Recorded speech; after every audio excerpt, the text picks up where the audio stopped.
Hello guys, welcome to my at cook channel. আজকে আমি নিয়ে চলে এসেছি গাজরের লাড্ডু রেসিপি। উইন্টার স্পেশাল গাজরের লাড্ডু কিভাবে বাড়িতে সহজ এবং কম উপকরণে বানিয়ে ফেলবেন তা আজ দেখে নেওয়া যাক। সর্বপ্রথম এখানে আমি নিয়ে নিয়েছি প্রায় 1 কিলো গাজর।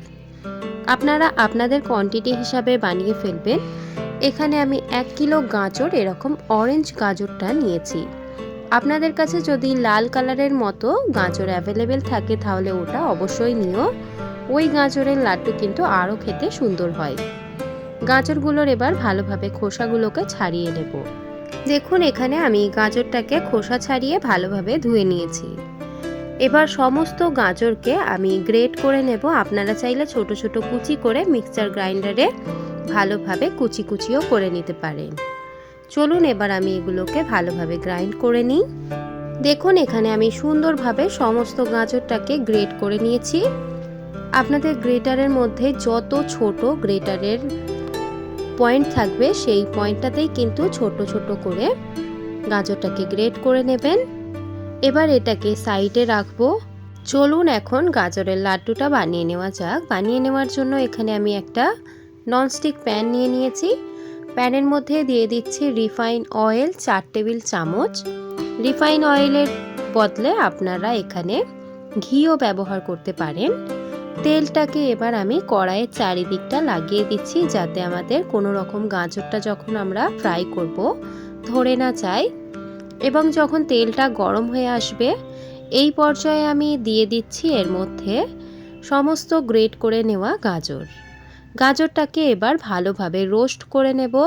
সুন্দরভাবে তেলের মধ্যে নাড়াচাড়া করে ভেজে নেব।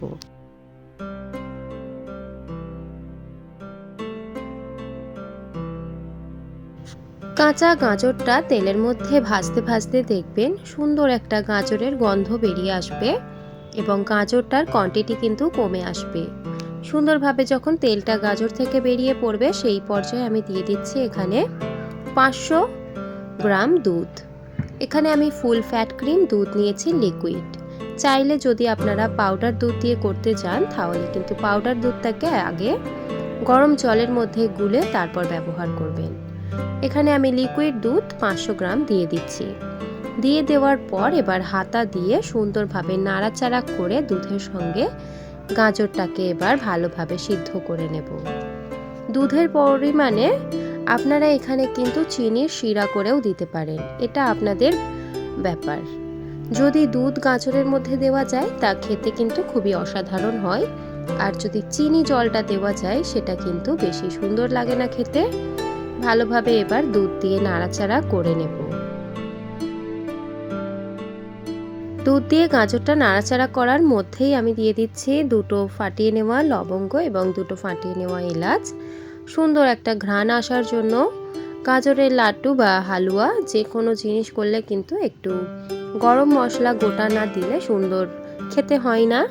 ভালোভাবে এবার নাড়াচাড়া করে গাজর এবং দুধটাকে মিক্স করে নেব সিদ্ধ হয়ে আসা পর্যন্ত।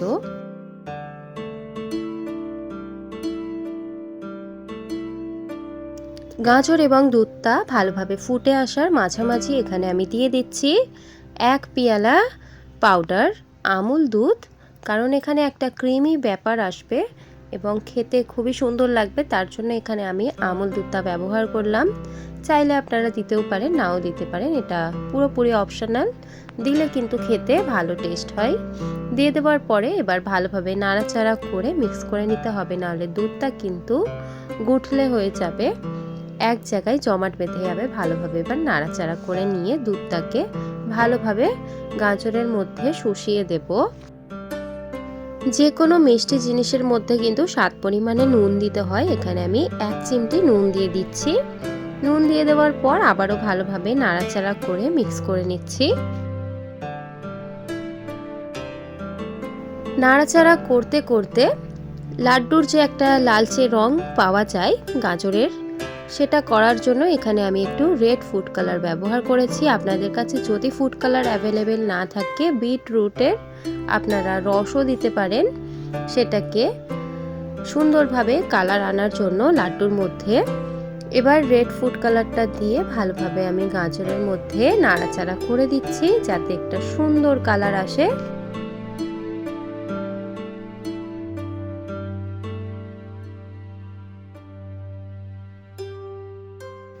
নাড়াচাড়া করতে করতে দুধটা যখন পুরোপুরি কমে আসবে গাজরের মধ্যে, সেই পর্যায়ে আমি স্বাদ পরিমাণে চিনি দিয়ে দিচ্ছি।